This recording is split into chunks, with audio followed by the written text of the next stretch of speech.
Yes, very good. I'll have a Bloody Mary and a steak sandwich and a steak sandwich, please.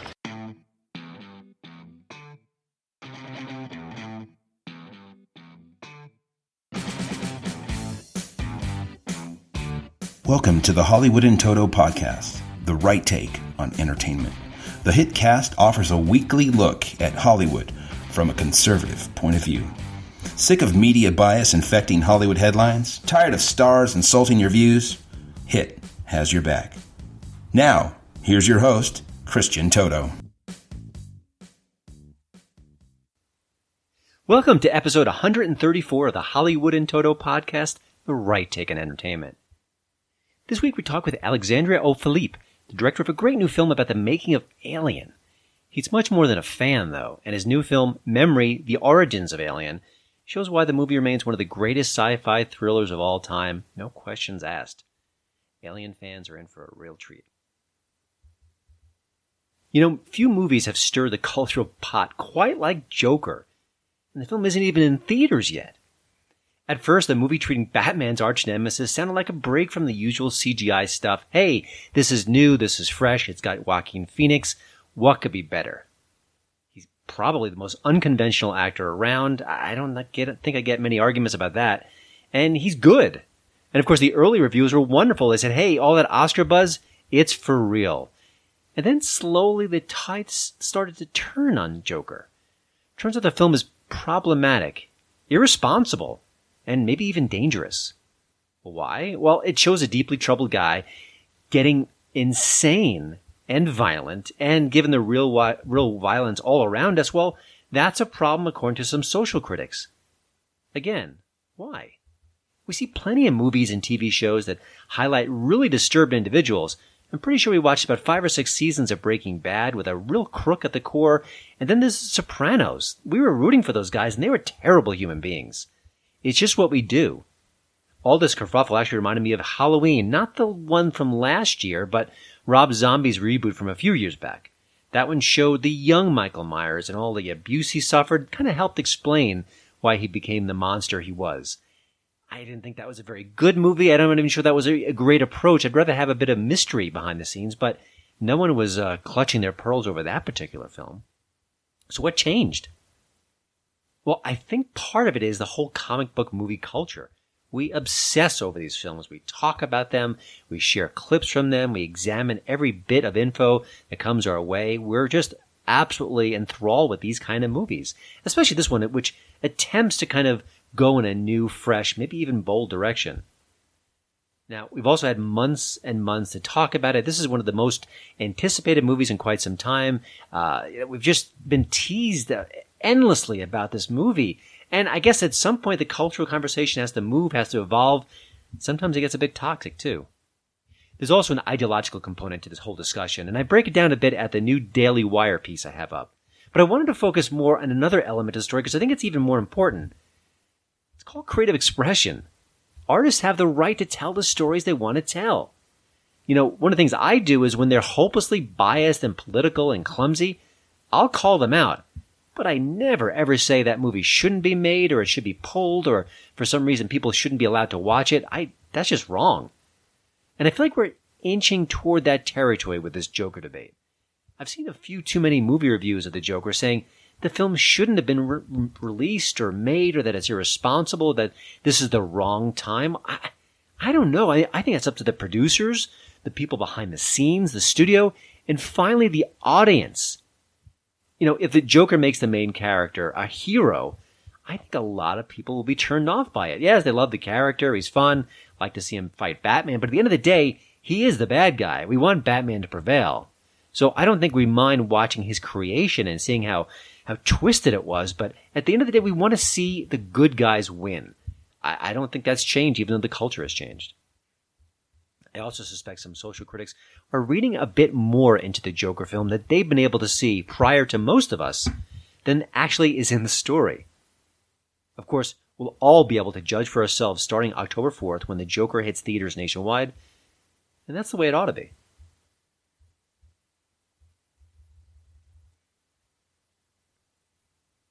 And now here's the HiT tweet of the week.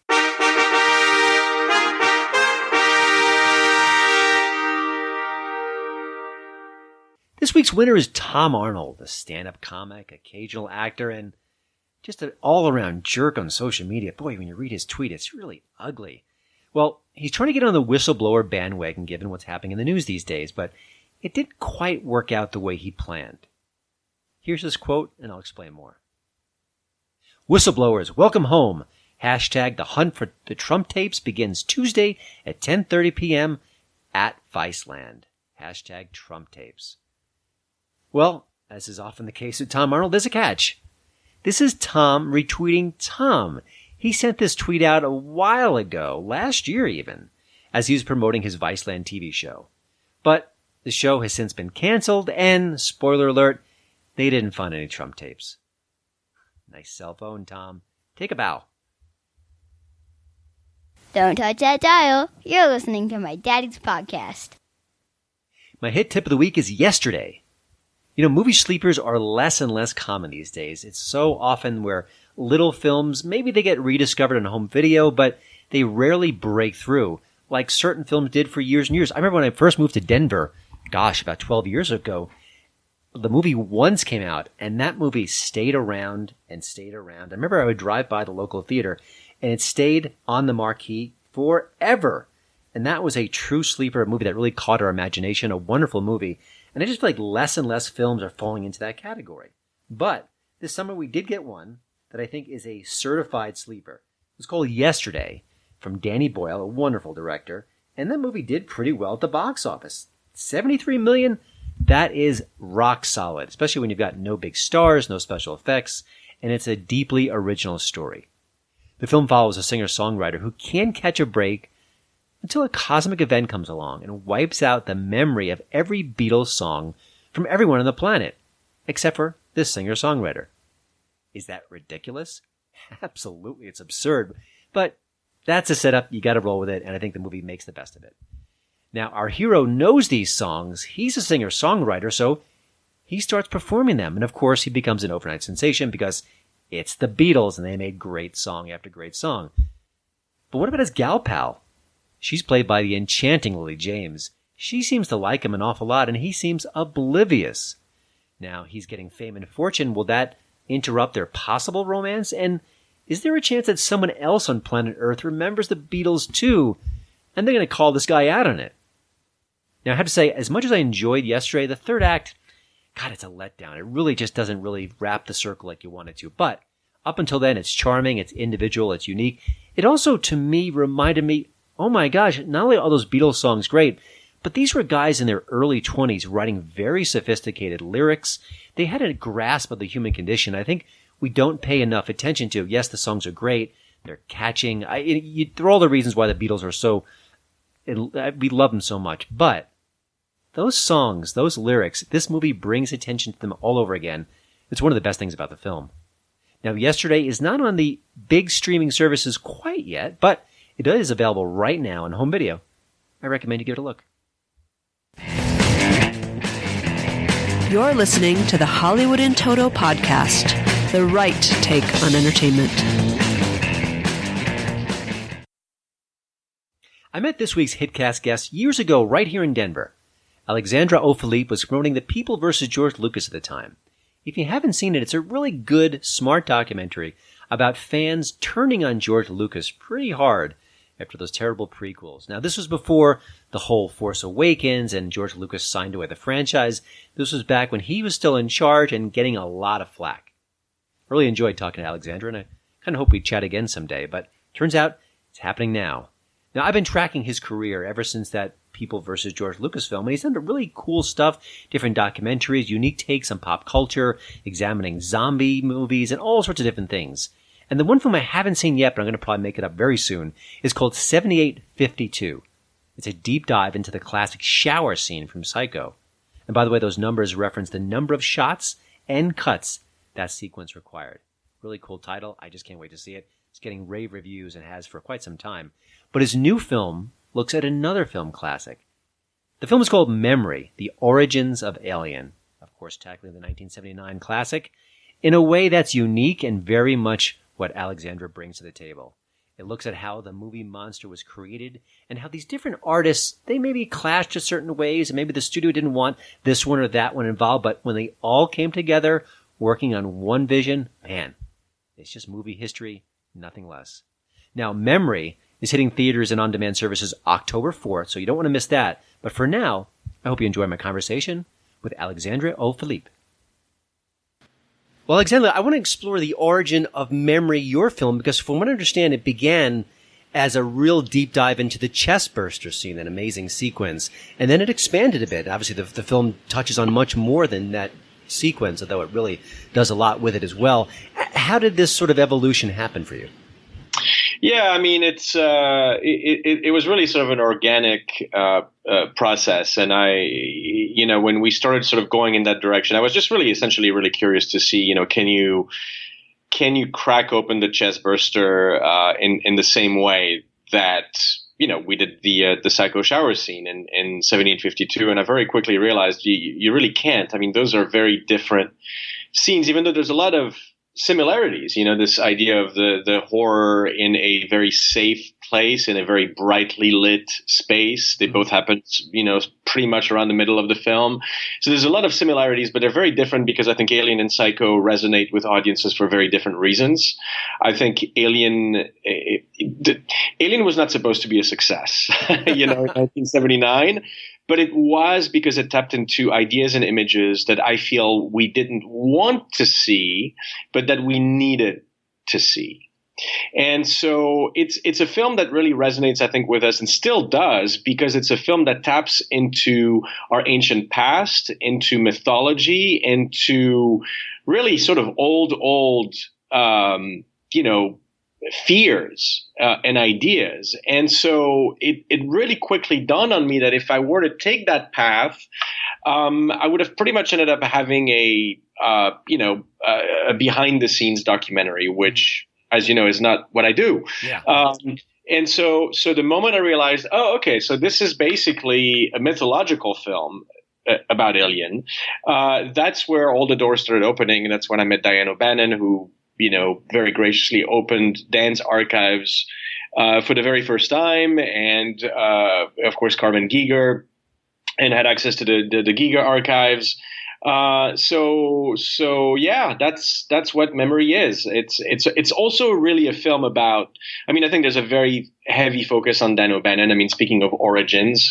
And I think Dan has always been the forgotten hero, the unsung hero of Alien. Yeah, I guess the saying goes, a film is a director's medium, but one of the many reasons why I love Memory is because it shows that collaboration of Dan O'Bannon and Giger and Ridley Scott and all these different forces coming together for the greater good to make something just powerful, where if one of those pieces disappears, it isn't the same movie. And Memory talks real directly about how Giger was in, then he was out, then he was in. And his vision is so critical to the story. Did that theme sort of emerge during the production, or once you expanded the canvas, was that sort of a focus you wanted to kind of dig into? Yeah, I mean, once I realized that first sort of direction wasn't going to work, I had to regroup. I had to sort of rethink what is the angle of attack. The angle of attack, dramatically speaking, dictates everything, and it's what dictates, what the structure is going to be, what the narrative is going to be, and therefore what you are going to include and exclude from the narrative, because there's 100 or 1,000 different ways that you can make a film about Alien. And so it very quickly became apparent here that Memory was going to be about the triptych, if you will, the Dan O'Bannon, Giger, and Ridley Scott, this sort of symbiosis that happened between those three. I mean, the argument of Memory is that Alien needed, first of all, Dan O'Bannon to ingest all of those B movies and comic books and, that fear of insects, all of, this passion for Lovecraft, all of those things were part of the spark, and they're all in Alien. They're all apparent in that. But he needed an artist, a visionary artist like Giger, to take that to a level that we hadn't seen before, because the story of Alien exists and has existed in the B realm for a long time. You look at It, The Terror from Beyond Space, Queen of Blood, Planet of the Vampires. You look at comic books. like Seeds of Jupiter from 1951, the EC Comics, to Defied from Death Rattle 1971, which is an underground sci-fi, underground horror really, comic. That story was out there. It just couldn't break through into the air realm, and so you needed not just a Dan O'Bannon, but you needed that sort of visionary art, if you will. And you also needed Ridley Scott, who was on the frequency for that, who realized what he had and who was able to execute that vision in the way that he did. Yeah. You remove any of those three, you don't have Alien. And we wouldn't be having this conversation right now. Yeah, great point. One thing I think you've touched upon, maybe in other interviews, that you can't deep dive into the movie. There's so many other things to work on, is the poster and the marketing. Now, I'm 51. And I remember that poster. I remember those letters emerging. I remember the egg, and all of it was magical. Now, back then, we didn't have the sort of the cultural noise that we have now. Maybe that's why it jumped out more. But can you talk? I know it's slightly off topic, but not really. Talk about that marketing, because I think that was part of the magic. You mean the poster that came out in 1979? Yeah, the egg. Yeah, in space, no one can hear you scream. I mean, it was genius, I think, almost as talented as the film itself. No, it's funny you mentioned that, because when I was a kid, my very first, because people of course ask me a lot now, what's your first memory of Alien, and my first memory is the poster. I had a friend that one of my best friends at the time. I had many sleepovers there, and he had the original one sheet poster from Alien. And so I just remember being obsessed with it. The tagline, talk about the fear of the unknown, which is really what Alien is about. It gives you this instant sort of fear, this dread of, you want to see the film, but you know that, oh my gosh, if I watch this thing, it's going to transform me, Yeah. And so I actually, even though I was a horror, movie buff, back then, I still waited a few years to actually watch it because I was dreading it so much. That's interesting. Perfect poster, Yeah. It did its job. Yeah. Now, one of the things that's interesting about today's culture is that we're recycling everything. I just said there's a new Battlestar Galactica that's coming soon. Everything gets rebooted. And what you kind of intimated before was that this movie was sort of a compendium of all these different pop culture influences, the comic books, the mythology, the art. And I guess you could say, recycling isn't bad if it created Alien.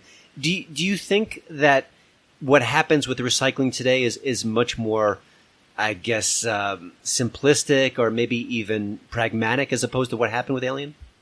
Well, the recycling has to be coherent, and recycling is one thing, but I think it's how you recycle, and how do you give it artistic unity and integrity. I think that is the key, and that is completely the difference between a masterpiece like Alien and the kind of stuff that you see and you feel like this doesn't hold together, But again, and this goes back to what we were saying about, I think that Dan O'Bannon had been working on that story for. I mean, look, you look at the original script, which is titled Memory, which is only 30 pages, that dates back to 1971. I mean, he'd been working on this for 8 years and thinking about ideas and brainstorming, and you needed, again, a Scott and a Giger to give it this sort of like, this to make it this perfect object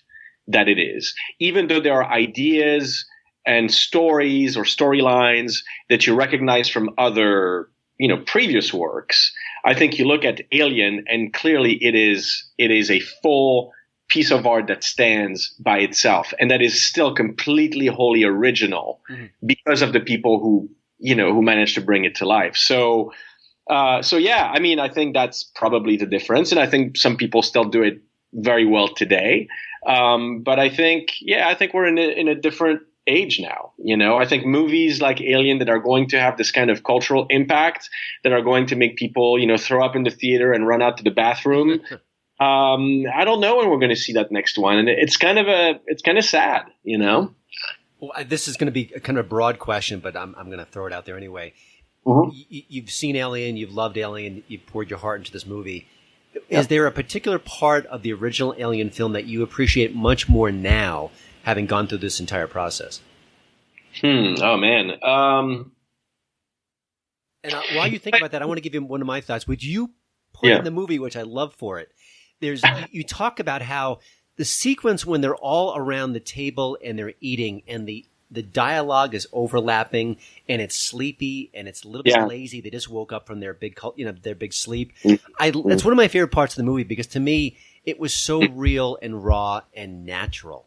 And I think that element is beautiful. So that's something that I appreciate more as an older person. Whereas a kid, I didn't care. It was just a wait. No, I mean the pacing is exquisite, and I think as Terry Rawlings mentions in my film, they were really sort of pushing the envelope to see how far they could take it in terms of slowness, which is remarkable.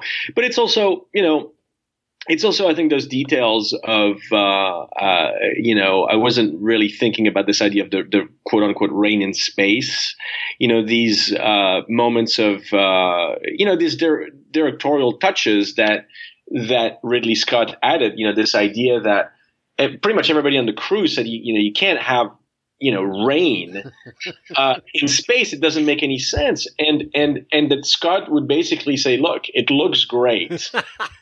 And that's all I care about. And it's fascinating because, and again, I think it goes back to your earlier question, when you create a reality that is so solid, that is so complete, in a way you don't question it. Mm-hmm. And I think, to me, there's a relationship actually here between this and Psycho, because there's a shot in Psycho which is actually very similar to this. And that's when Mother opens the curtain. And if you pause it, obviously it's Margot Epper in blackface because we're in a brightly lit bathroom and he didn't want to reveal, who Mother is. But your brain never thinks for 1 second, wait a second, I'm in a brightly lit bathroom. I should be able to see her face. The shot itself doesn't make sense, just like the rain in space doesn't make sense. And yet you accept it, you buy it. It's a magic trick. Yeah, it's a great point. To me, after I saw Alien, every other monster-like movie that came after it tried to mimic the creature, and no one has come close. The movie really breaks this down in a beautiful fashion, but just give us a quick tease about the elements of that creature that were so profound and so mystifying, because I don't want to spoil the movie, but tease it for us, because that's to me so important to this film is the look of that creature. Well, I mean, I think, as far as the xenomorph is concerned, I mean, I think there's the thing that's remarkable and really, quite frankly, completely unique to Alien is the fact that the xenomorph pretty much existed in the form that we know it before even Ridley Scott was hired to direct Alien. I mean, you look at the paintings, Necronom 4 by Giger, which is from his Necronomicon, and it's the alien. It just has eyes, and you remove the eyes, and you've got exactly the alien that we have in the film, pretty much. So I think there's a real sort of poetry to this idea that the creature existed and was almost in a way sort of waiting for the right story to attach itself to, it's kind of creepy in a way too, but then the chest burster, and that was actually the one story that, got me really excited to continue when I started going down the quote unquote wrong path, in making this film was, I kept thinking about the story of Ridley Scott showing the triptych by Francis Bacon called 3 Studies for Figures at the Base of a Crucifixion. It's a long title, but he showed that triptych to Giger, and basically as inspiration, he felt like this was a great starting point for the design of the chest burster. And there's so much there in that moment. I mean, of course, it was probably, a gut thing. It was probably unconscious. But when you start digging a little bit deeper and you realize that Francis Bacon, that basically those 3 figures are actually the Furies from, Greek mythology, that, they kept showing up again and again and again in his work, that he felt haunted and hunted by them. That's the kind of stuff for me as someone who loves to dig deep into cinema and into our sort of collective unconscious. I felt like, okay, I want to go there. I want to see what I find. And there's a lot of that stuff that shows up in memory. Yeah. Obviously, the movie can tackle this subject. I was kind of curious from your perspective, personally, as a film lover. Quick thoughts on the sequels. Is there one that you think stands out as a worthy, I don't want to say competitor, but sort of a sort of an addition? Any just general thoughts on where the saga has gone? Because it's definitely pushed in very different directions. Yeah, no, I mean, obviously, Aliens is great. I don't think it carries the significance of the original, but I think it's a phenomenal film. Obviously, I tend to like Alien 3 or Alien Cubed, as some call it. Better than most. I think considering everything that it went through and in the writing process, I think it's pretty darn great. I really struggle with the Genet version. I think tonally, to me, it doesn't jive, even though I'm a fan of Jean-Pierre Genet, Joss Whedon agrees with you, by the way.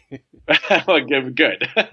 And and then to me, the fact that Ridley Scott is going back to this universe now, at this stage of his career, I think is really fascinating. I can't say that I'm completely on board, but they're very well made films. But I'm more interested in the fact that he does feel that compulsion to go back to it again and again and again. That to me, I think is almost more interesting than the films themselves. Yeah, no, good point. And I guess we can't expect a People versus Ridley Scott anytime soon. He hasn't. No. They're pretty. I mean, look, he's still every film he makes. You whether you like them or not, the execution is pretty amazing still. Yeah. Looking at your film career, you've done zombie films, you've tackled Star Wars, Psycho, now Alien. Are there other classic films that intrigue you enough to kind of do this kind of deep dive again? Well, we just finished a film on The Exorcist, which actually premiered at the Venice Film Festival 2 weeks ago. Oh gosh, I'm not aware of that. I'm so sorry. Yeah, no. It's not a widely publicized fact yet, but so that one just premiered in Venice. We've got some really big festivals coming up. I can't yet say where it's going to premiere in North America. I'll just say, just wait and see. And but it's so that's a very different film. It's a deep dive into The Exorcist, but completely from William Friedkin's perspective. So it's sort of like going into his mind's eye. I actually interviewed him for 6 days on The Exorcist. So it's a very intimate portrait, and I think anybody who knows The Exorcist and everybody who, the people who love William Friedkin, and I think that they're in for a surprise. Yeah. One last question. I think we touched on this before. I'm going to maybe give it a little bit of a spin. You said you aren't sure that there are movies being made today that sort of have the love and passion that Alien had, brought to bear.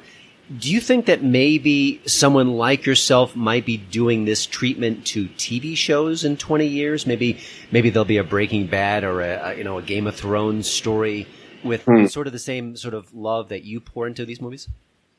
Look, I'll never say never. I mean, obviously we're in a different culture, and I'm certainly not suggesting that there aren't